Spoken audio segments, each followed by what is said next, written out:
आप भारत में justice with in year लागू करिए, हाई कोर्ट को ऑर्डर करिए, सुप्रीम कोर्ट और सारे डिस्ट्रिक्ट कोर्ट्स को ऑर्डर करिए कि वो एक साल के अंदर मुकदमों का फैसला करना शुरू करें।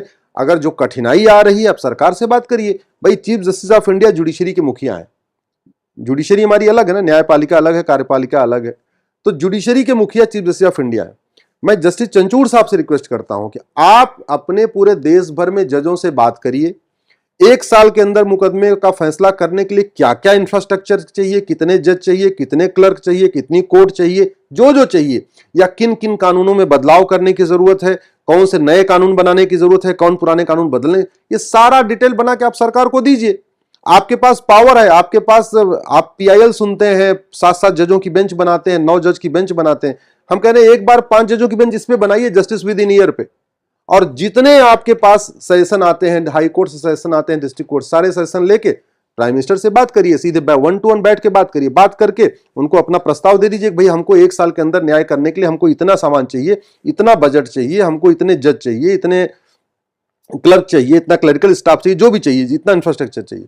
हम कहते हैं 50,000 करोड़ लगेगा ना, लेकिन जिस दिन जस्टिस विद इन ईयर हो जाएगा, मैं गारंटी के साथ कहता हूं, हत्या भी खत्म हो जाएगी, रुक जाएगी, बलात्कार भी रुक जाएंगे, फिरौती भी रुक जाएगी, ये घूसखोरी, कमीशनखोरी, दलाली जो चलती ये भी रुक जाएगी, अवैध कारोबार जितने चल रहे हैं ये 50% कम हो जाएंगे जिस दिन भारत में जस्टिस विद इन ईयर लागू हो जाएगा। जस्टिस विद इन ईयर लागू होगा नहीं होगा ये तो अभी वक्त पर छोड़ देते हैं, लेकिन मुझे लगता है उत्तर प्रदेश के मुख्यमंत्री Yogi Adityanath justice with in 2 चौराहे कर रहे हैं। वो मैंने क्यों कहा, आपने उनका वो बयान सुना होगा जिसमें उन्होंने कहा था कि अगर इस चौराहे पर किसी के साथ क्राइम होगा तो अगले चौराहे पर अपराधियों को ठोक दिया जाएगा। ये उनका प्रॉपर एक बयान सामने आया था।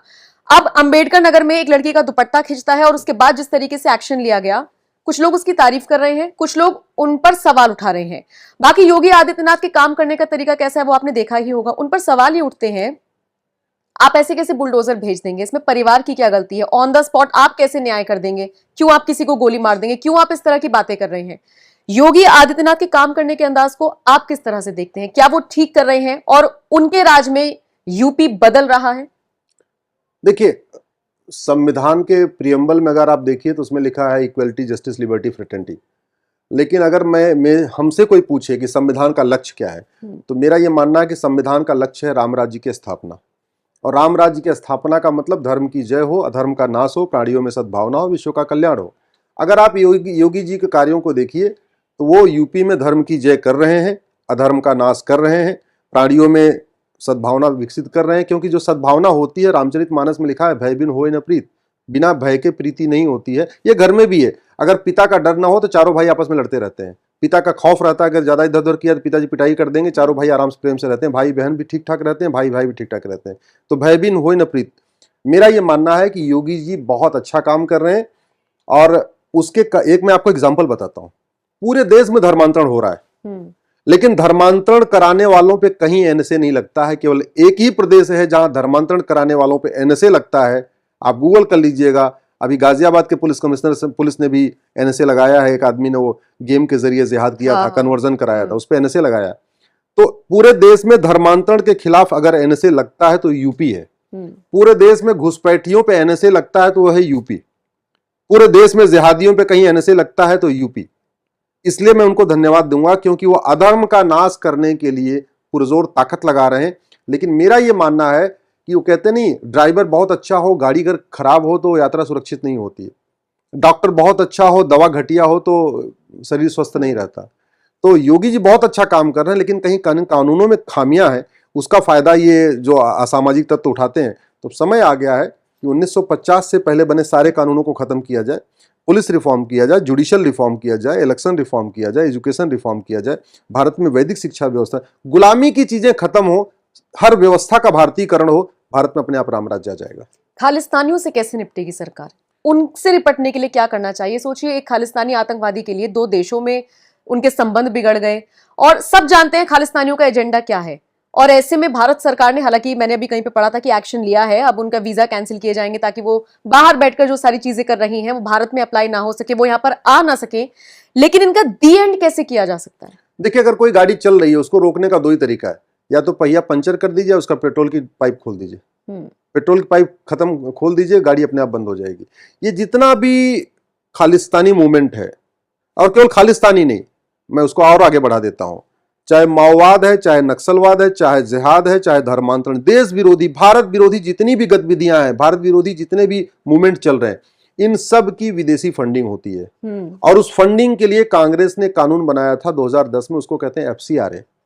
उस एफसीआरए में सरकार ने बहुत बदलाव किया है, करीब 2.5-3 लाख एनजीओज का लाइसेंस भी कैंसिल किया है। लेकिन मेरा यह मानना है कि अभी भी चूंकि वो कानून जिंदा है एफसीआरए, उसका फायदा इनको खालिस्तानियों को भी मिल रहा है, नक्सलियों को भी मिल रहा है, माओवादियों को भी मिल रहा है, मिशनरियों को भी मिल रहा है, जिहादियों को मिल रहा है।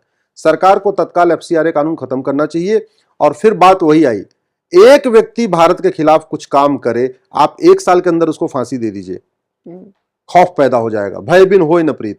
दुर्भाग्यवश हमारे देश में 84 में सिख दंगा हुआ था, आज तक सिख दंगा कराने वालों में किसी को भी आजीवन कारावास फांसी नहीं हुआ।